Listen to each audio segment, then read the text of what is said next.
to the Family Movie Night podcast, where we want to help your family have better conversations around the content you consume. This is episode 57, and we are getting closer and closer to Christmas Day.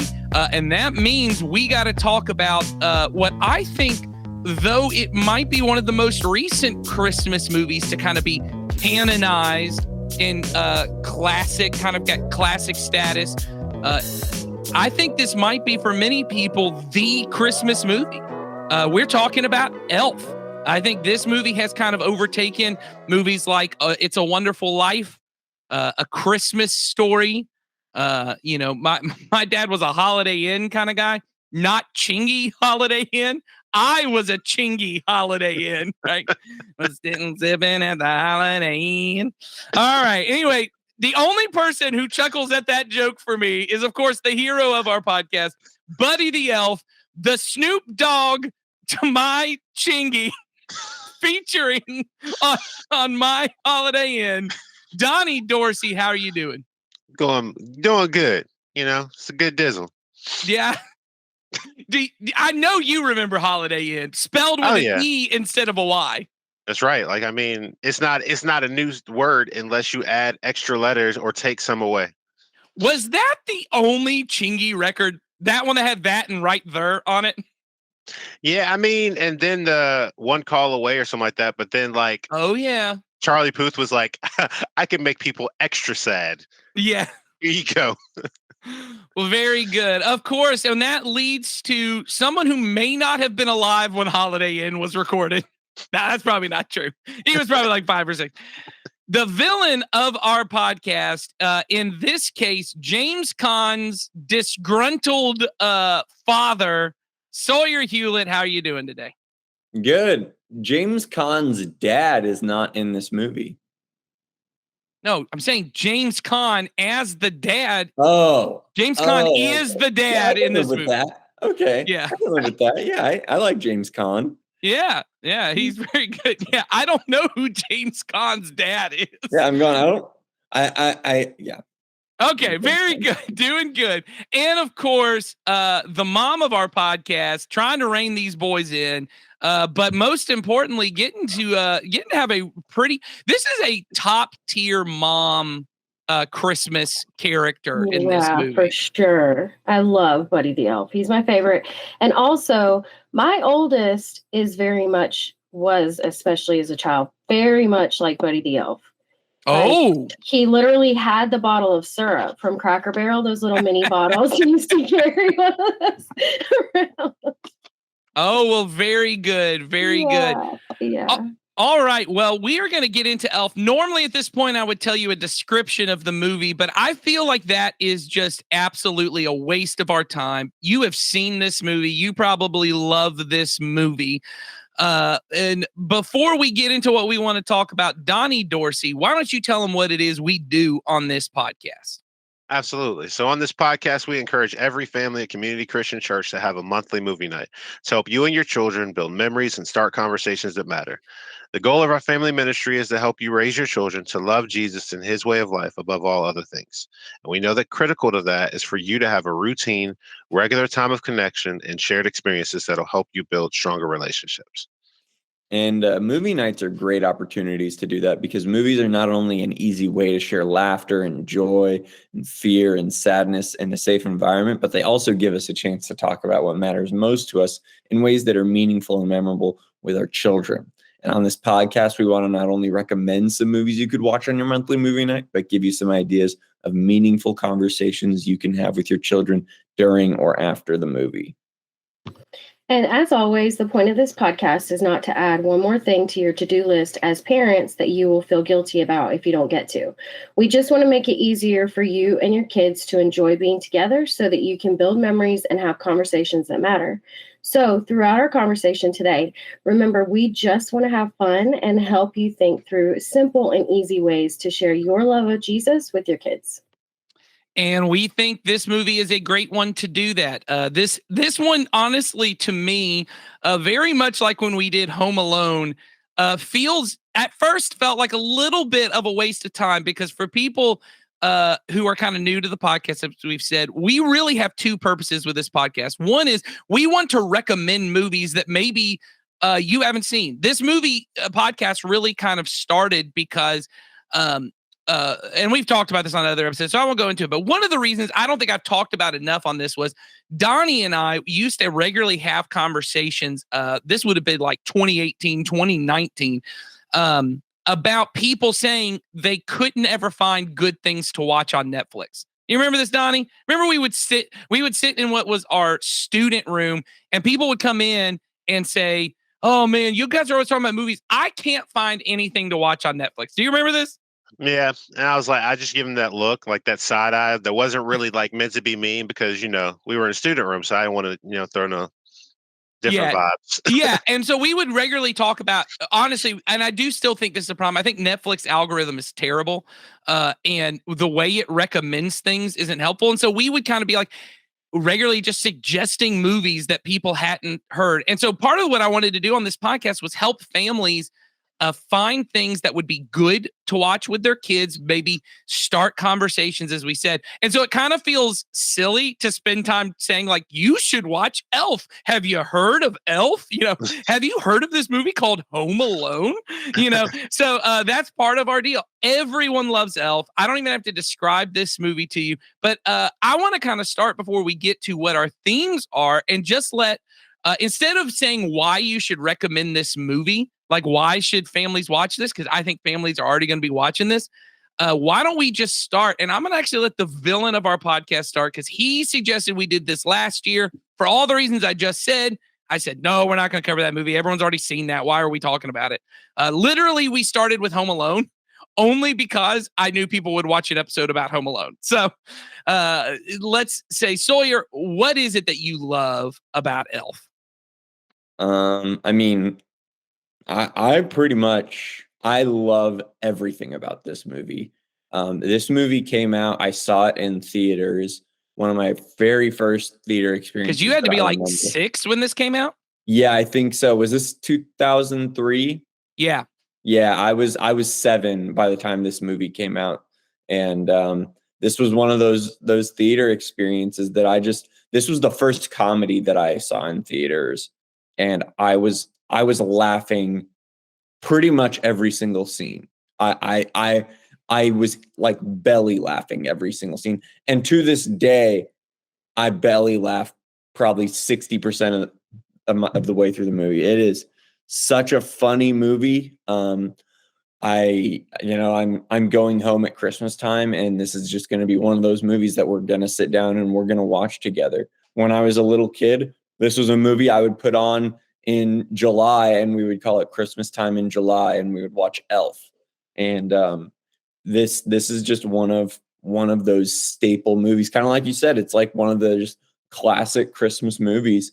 And the fact that it's 19 years old is crazy to me, but alas, that's where we're at. And it's a great movie. I can't stress enough that this movie is just really fun. It's got a lot of heart, and it's so funny. There's so many scenes that I could just talk about and start laughing because it's an excellent, excellent, excellent movie. All right. Well, let's hear from Heidi Cooper. Artie said that her son, who's very similar in age to Sawyer, coincidentally, he also came out in 2003.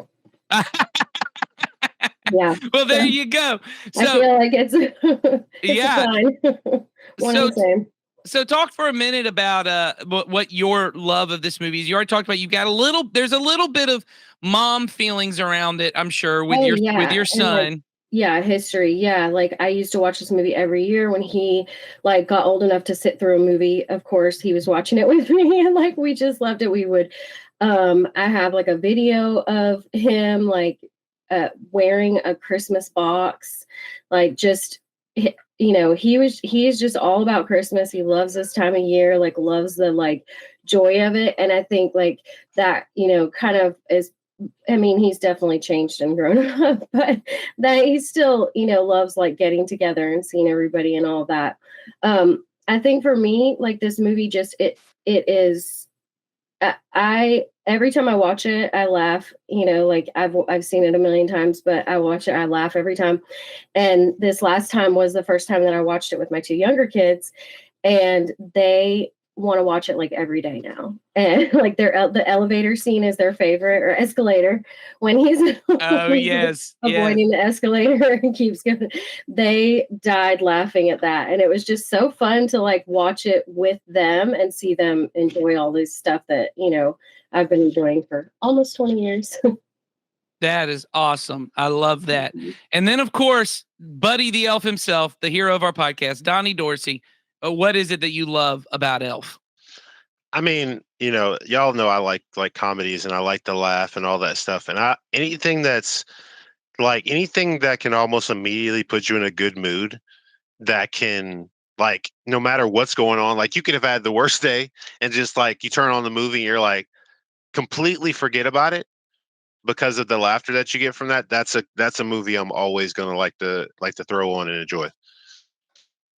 Yeah. I definitely I enjoy this movie now more than I ever have. I think just like Sawyer and Heidi were kind of talking about before, I think, and this is something I say to people all the time, I don't think I would have said this when I was younger, but I think the context in which you watch a movie determines what you feel about it. There are no objectively good movies and objectively bad movies. There just aren't. There are movies that you saw and you loved, and there are movies that you saw and you didn't love. I was 13 when this movie came out, and I'm now learning. I always say that teenagers are weird now.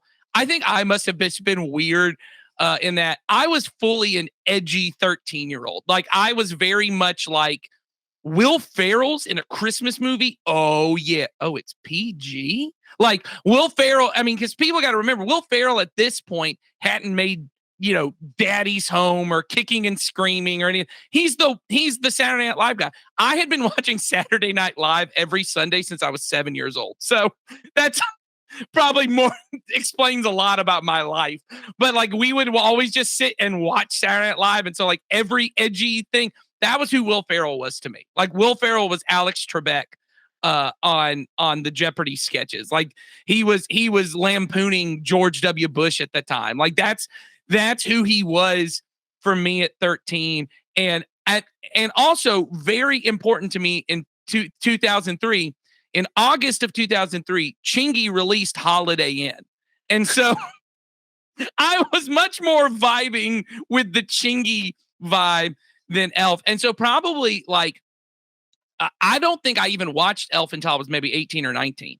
I don't think I watched it when I was 13. I think it came out and I was like, Will Ferrell in a kid's movie. I was not a fan of Zooey Deschanel. It took till New Girl that I enjoyed her. I almost didn't go see 500 Days of Summer because she was in it. She just was that kind of manic pixie dream girl thing.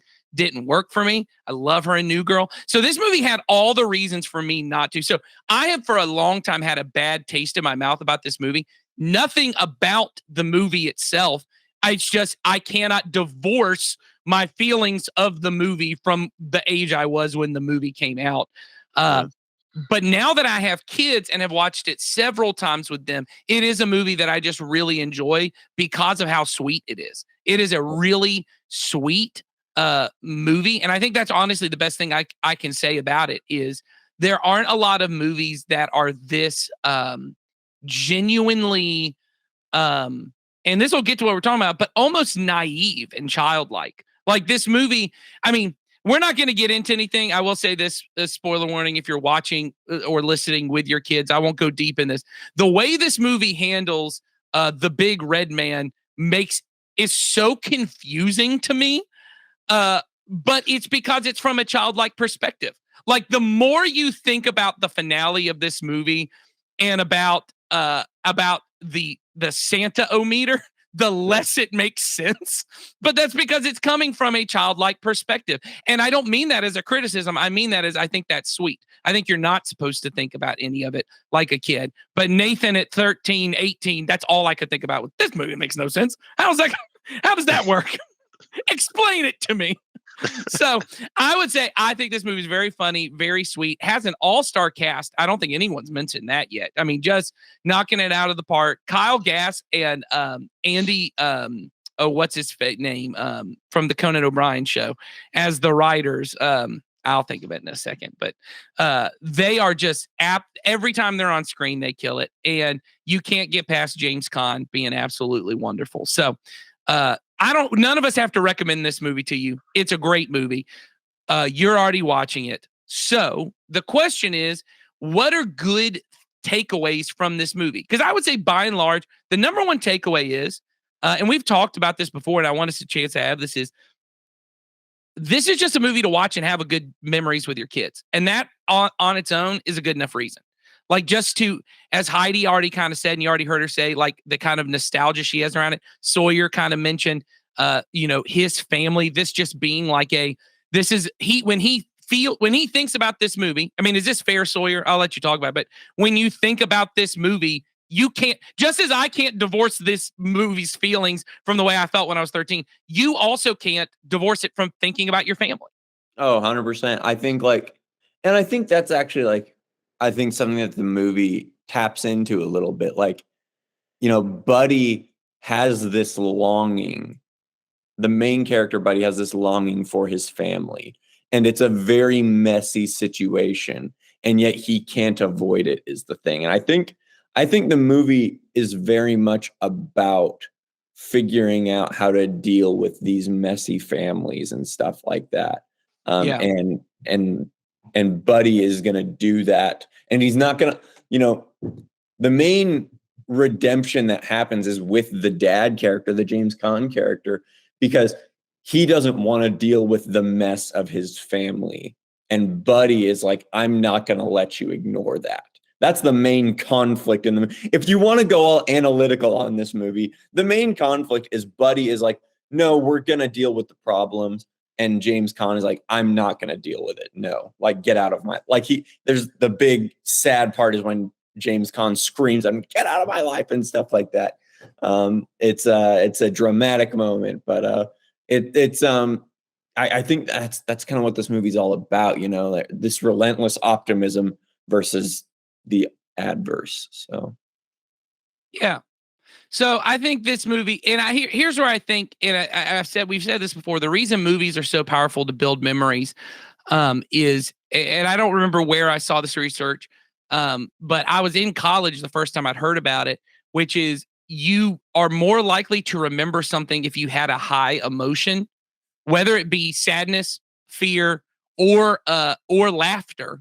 If you can have an emotion with it, you will remember the facts. So I used to have a professor that would make us, in order to learn the facts for a test, he would have us get up and we would play Jeopardy to do it. But he made everyone in the class do it because he said, you're either going to really enjoy this and laugh, or you will be so terrified of having to get up in front of people. He goes, the point is, you will remember this experience. And he wasn't wrong. I enjoyed it. I don't mind being up in front of people, but there were people who were like, oh my gosh, I got to stand up in class and talk. But his test scores were always super high because he said the emotion of it will. And movies by their nature, they're emotion machines. They are empathy machines. They will make you laugh. They will make you cry. They will make you scared, right? They could make you angry about some injustice, like all of those things. And it doesn't matter what the movie is, because what I think is funny is the movie that does this for Sawyer is Elf. The movie that does this for me is the pretty raunchy PG-13, could be considered an R-rated movie, Scrooged, which we watched from the time I was 7 until until I graduated. This is what we watched every Christmas Eve.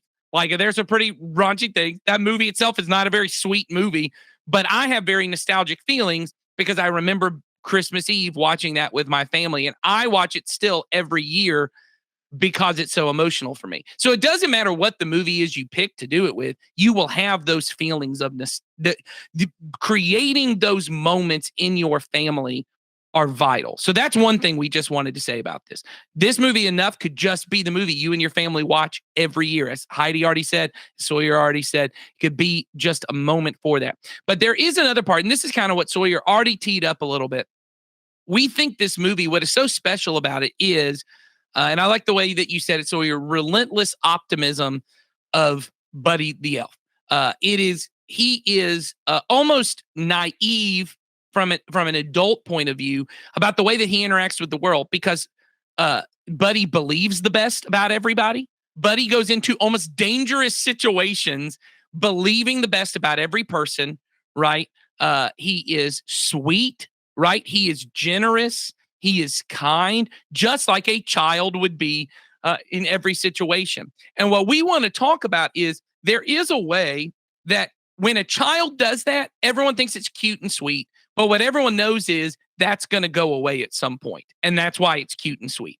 One day they'll deal with the real world and they can't be that cute and sweet anymore. It's fine now because they're safe and protected. But there is a way to say that is a little bit the way that Christ interacted in the world. Yep. Christ was relentlessly optimistic and not on the level of Buddy the Elf, who probably is ignoring every bad thing that is happening, right? His version of relentless optimism is there's nothing bad happening in the world. That is naive.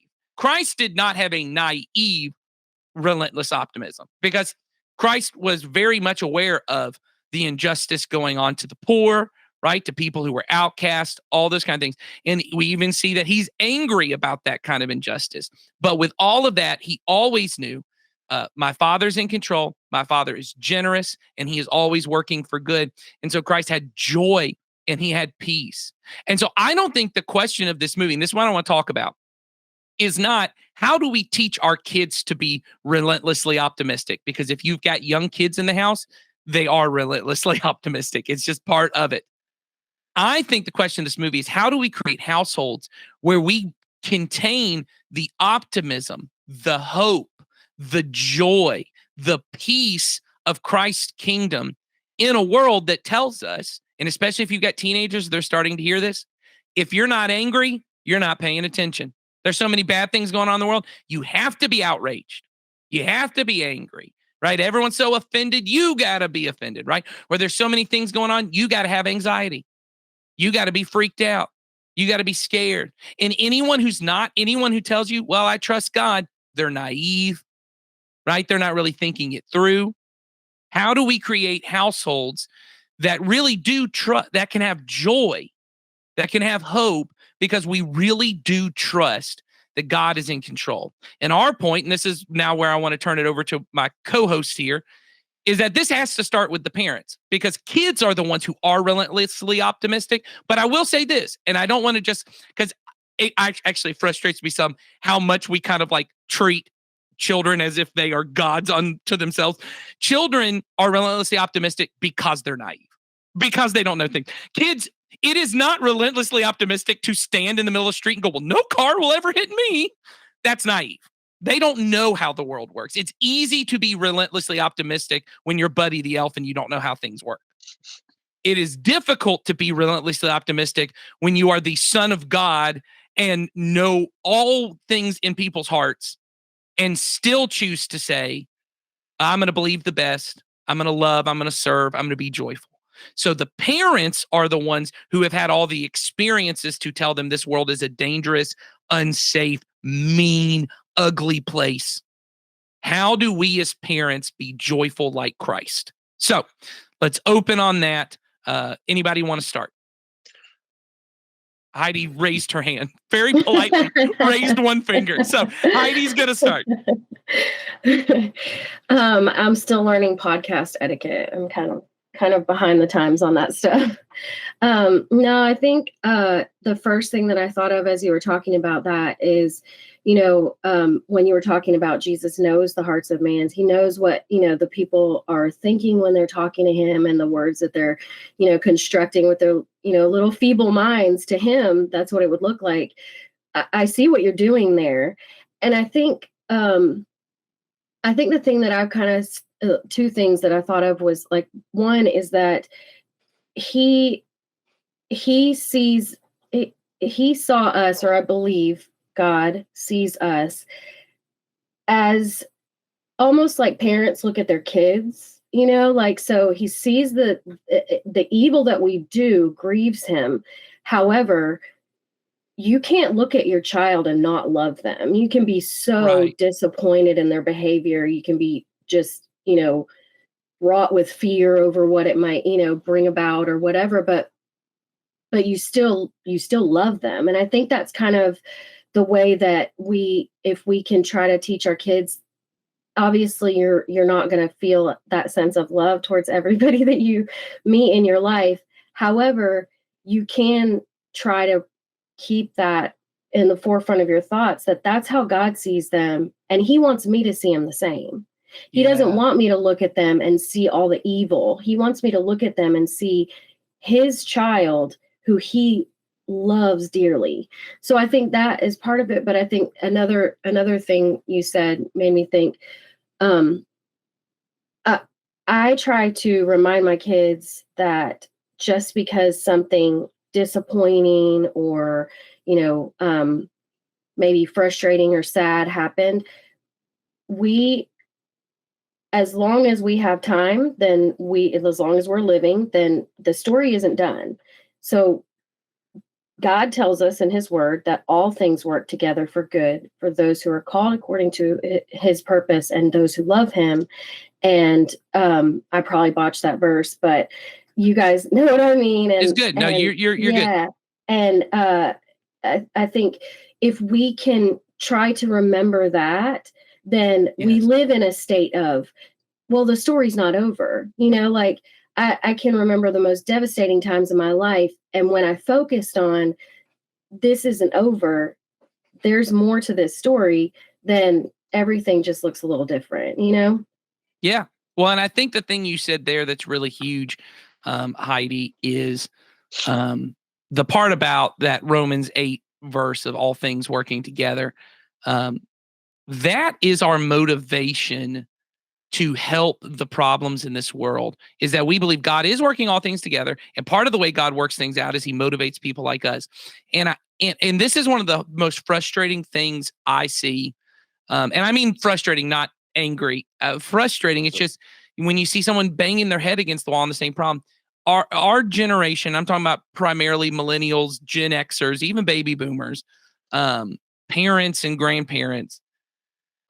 We think anger is the appropriate response, and it is the motivating thing that leads to justice, right? Yeah. So if there's injustice in the world, the way that I should approach that is to be angry, and that'll motivate me to do something. But as Dallas Willard says, and I think he's 100% right, anything that you can do in anger could be done better without it. Yeah. Anything that you could do in anger. The reason... Yeah, absolutely. And sorry, go ahead. I was just going to say, the reason that we work towards justice is because of love, not because of anger. Mm-hmm. It doesn't mean that we don't feel anger. I want to be clear. Everyone feels anger. Anger is the appropriate feeling to injustice. It is not the appropriate motivation for justice. The appropriate motive, that, as what Heidi said, which I think is true, is that God is the God who loves the abused, and he feels angry on their part for the abused. Yeah. But, and this is the part none of us want to deal with, he also loves the abuser. Mm-hmm. He loves the abuser. He loves the oppressor. Doesn't mean he is working on their side. I'm not trying to say any of that, but he loves both people. And what he realizes, and I think parents are maybe the only people that have experienced this part. When I see one of my children attacking one of my other children, I know the complex feeling of loving both people, but being angry at one of them. Yeah. Mm-hmm. Because I look at one of my children and I go, how could you hurt your sister like this? Because I want justice, but I love them both. Because in that moment, my reason for disciplining is not because I'm angry at the one who attacked. It's because I love them and I want what's best for them. Heidi was going to say something, then Donnie, I want to come to you because it looks like you want to say something too. So Heidi. Yeah, I was just going to say, and like to take it a little bit further, when I say all things work together for good, and I bring up that verse in this context, it's that doesn't mean that we're always going to see the good. Like, sure, we're not guaranteed that we are going to look at that and see good. We're not what we're guaranteed is that we will see trouble, that we'll experience trouble, but that we know that he is working all things together for good. And so, Yes. I mean, you look at the story of Jesus. And so when it doesn't feel good, when it doesn't look good, when nothing about this, is like, oh yeah, all things are working together for good, you still have a trust that it is for good, and that we may never see the full, see it come full circle to where we can look at it and recognize good. That doesn't mean it's not going to happen or isn't already. I think that was kind of the point I wanted to make on that. No, I think that's very good. And I think helping our kids to see that. And right before I come to you on here, Donnie, I just want to add this. So here's a practice I think every parent can do. When something sad happens, you've got to be able to do both parts. Deal with the feeling they have that's sad or angry or scared. Don't just ignore it. We're not teaching you to be naive about it. Deal with it. But what a lot of us do is one of the two. We either avoid it, we just look at the positive, or we just sit with the negative because I want you to feel heard. I want you to feel seen. And I just sit with your negative feeling. But our job as parents is not to just hear our kids. It is to guide them. And so it's that Mr. Rogers' mom always said to him, he always says is, when something bad happens, look for the helpers. Look for the people who are helping. Look for the people who are doing. That's good parenting. Yes, I know you're scared. Yes, I know you're sad. Or even if it's just something in their own life. Yes, I know grandma just passed away. Or yes, I know this. And that's really sad. But let's look at all the blessings. Let's remember all the good times. Let's do this. It's bringing them back to joy, bringing them back to hope. Donnie, what were you going to say? Yeah, I mean, kind of going with like Heidi was talking about, like, is definitely the idea of, I think the idea is that when we go through storms, we forget the storms end. The storms eventually do pass, like that they're not always going to be there. And like, I was just thinking about it from like the whole like childlike wonder and like the peace and things like that. I think as parents, we have to stop putting our cynicism on our children because of the things that have happened in our past. Because what ends up happening is we start changing their childlike vision of what the world can actually be. Because when we need to help them to understand things at an age appropriate level. We often tell them things because we're afraid that if they don't know at that exact moment, that something we fear something will happen, instead of giving them that appropriate conversation of going, hey, look, I know this happened and you weren't ready for this. Validating that their feelings are, that they matter, and like being sad or whatever emotion is, feel that for a moment, but don't sit in that. Don't stay there like in that forever moment. Because like I was thinking, like in that context too, is that, when Jesus talks about like to become like little children, he's not talking about being naive. He's talking about being like tender. He's talking about being open with your emotions and your feelings, like being creative, seeing things as wonderful, seeing hope, like trusting, finding forgiveness, even when it doesn't seem like it should be there. And I think that's a cool thing you see in this movie is that, yes, there's that naivety, but we want to put in our children that idea of, yes, the world is rough, but you have someone on your side at all times. It's your mother and I, and it's also Jesus. He's standing there right beside you in the storm. And like, there's a reason why there's a difference between what people think peace is and what peace actually is. Like, peace isn't like, oh, I'm going to be sitting in a corner so happy with everything going on in complete silence and blah, blah, blah. No, it's the sitting in a boat where there's a horrible storm happening and you're laying in the bottom of the boat and you're asleep. Yes. That's peace, because it's that peace that's like when you're under pressure that you still have it. Like anybody can have peace when nothing is going wrong. But it's having that peace and teaching our kids how to handle situations and seeing that even like what Heidi was talking about, God is still working. God didn't stop working because bad things or difficult things happen. God is still in movement. It's that we often are out of step with him because we start focusing on the fears, and so focusing on the issues and not going, you know what, this is not a great moment and I am not happy in this moment, but I do know that Jesus said that he would be with us and that the Holy Spirit would be in us as we went through every moment that we did, So. Yeah. Well, and I think a lot of what you're saying there, I think about the story you tell about Jesus calming the storm, right? So there's a big storm going on. Jesus is asleep in the back of the boat. And the disciples come to him and say, I was going to read the exact quote. They say, "Teacher, don't you care if we drown? Teacher, don't you care if we drown? Because you're sleeping." That clearly shows you don't care. Because if you were paying attention, you'd be angry. Or if you were paying attention, you'd be scared. And it's as if, and I think it's one of those times where all of us go to God and we're like, I'm a little smarter than you. I guess you don't know storms are scary. I guess you don't know injustice is bad. I guess you don't know X, Y, and Z. I guess you don't know that what the Republicans are doing or what the Democrats are doing is destroying this country. I guess you haven't been paying attention. I guess you haven't been paying attention. And Jesus goes, "I know more than you do." And there is a level, and you talked about cynicism to some degree, Donnie, and I think you're right. I think there is a way in which the most cynical people, maybe even the most fearful people, I'll say it this way because this is the more polite way, the more cautious people are the wise people. That if you are the one to say, well, maybe, or what if, then you're the smarter person in the room. Here's what I mean. If you're in a meeting and you're discussing an idea or someone else comes in, whoever is the person who goes, well, have you thought about? They're the ones that instantly everyone goes, oh, well, they must be the most wise. The person who goes, hey, we should really be afraid of this. Hey, we should really be looking out for this because we need to be cautious. We need to do this. And I'm not saying there's no place for that. But the Bible teaches, and this is important, there's a difference between fear and wisdom. That wisdom or anger and wisdom. The person who's like, you know what? I really see what's going on in the world. I'm awake to all the problems. No one else sees it. I'm the one that's angry. And because you're not angry, you're not paying attention. It seems like, wow, that person's really informed. Wow, that person is real. They really must know. And I may not know.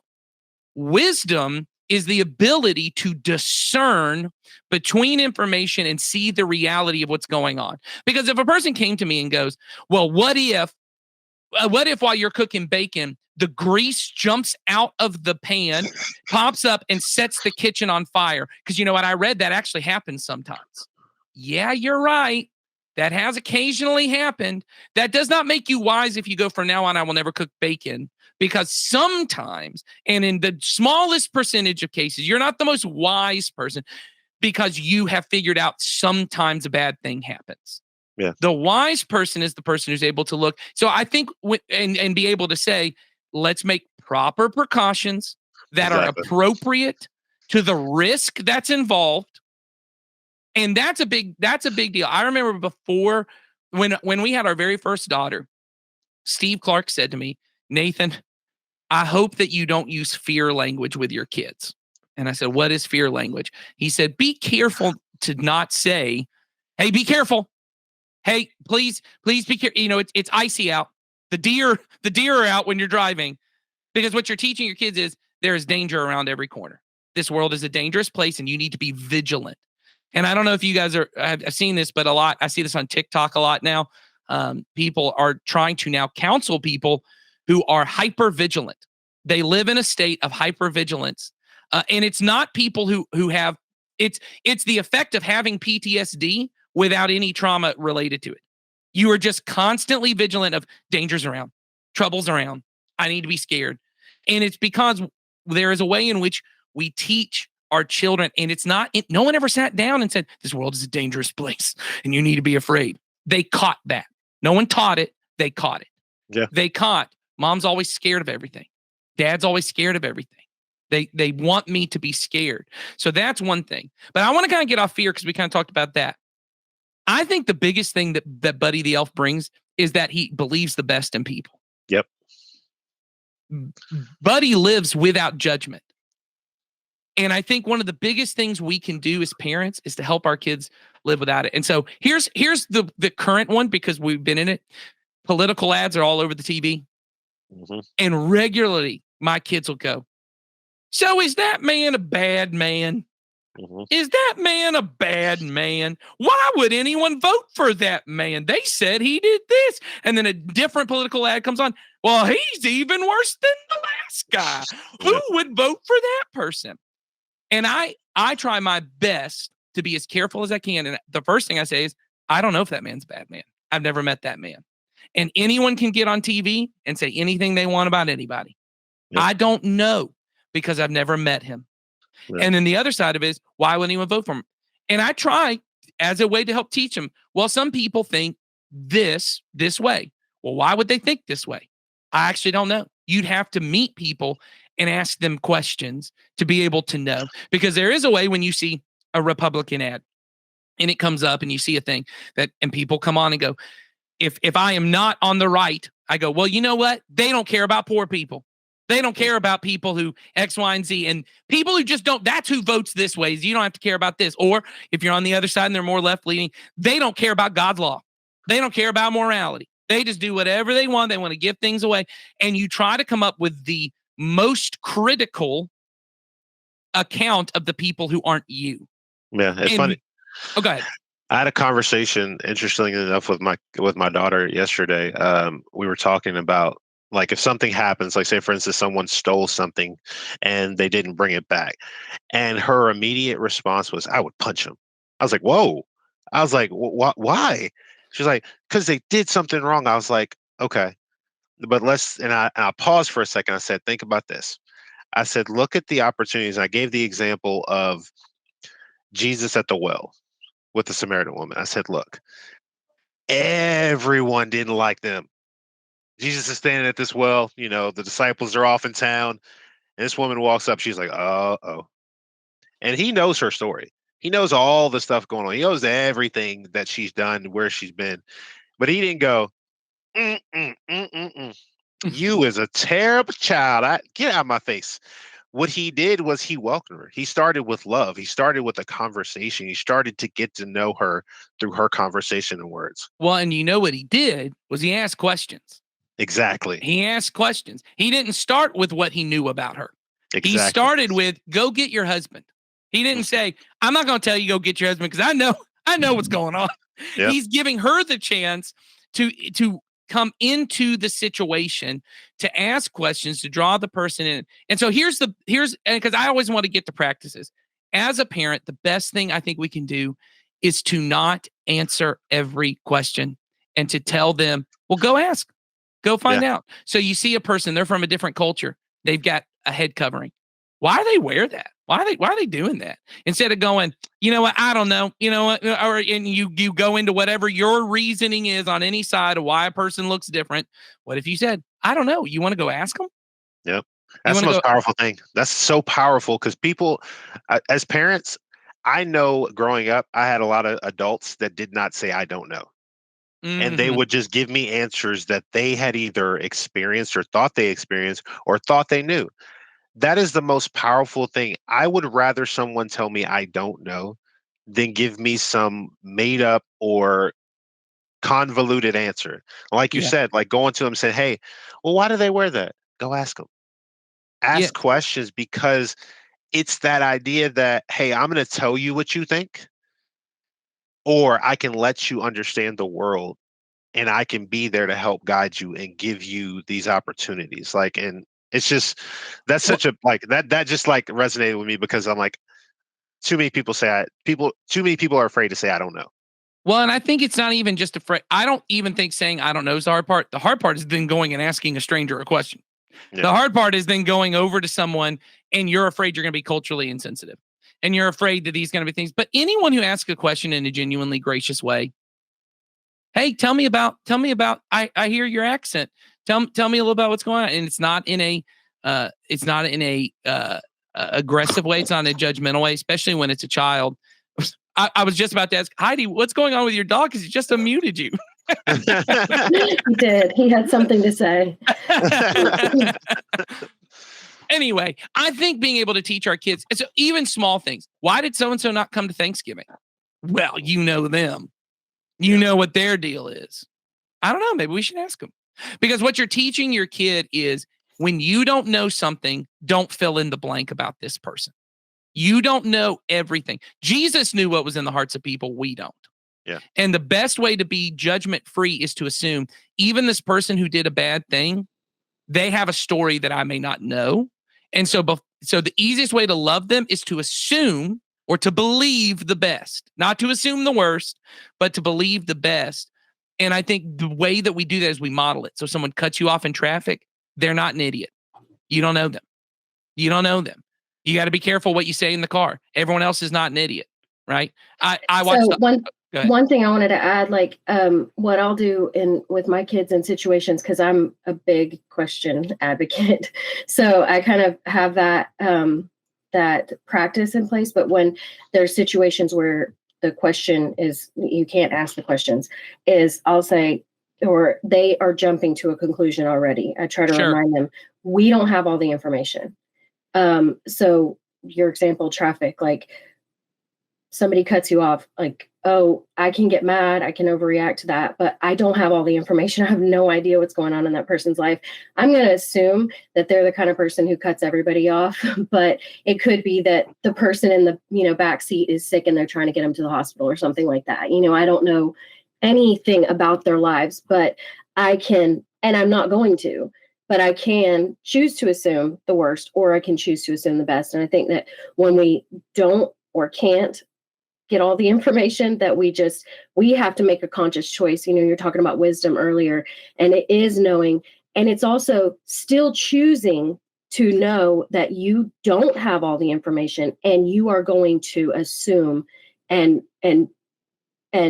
wait until you are, confirmed a different way. Like cynicism comes from fear. It comes from, I tend to be a very cynical person, but I realized that was me essentially putting up like protective barriers around myself, all those fears, all those anxieties, all those apprehensions, the smartest person in the room, whatever, because they think of all of the, the analytical types of things that other people might not even waste time thinking about.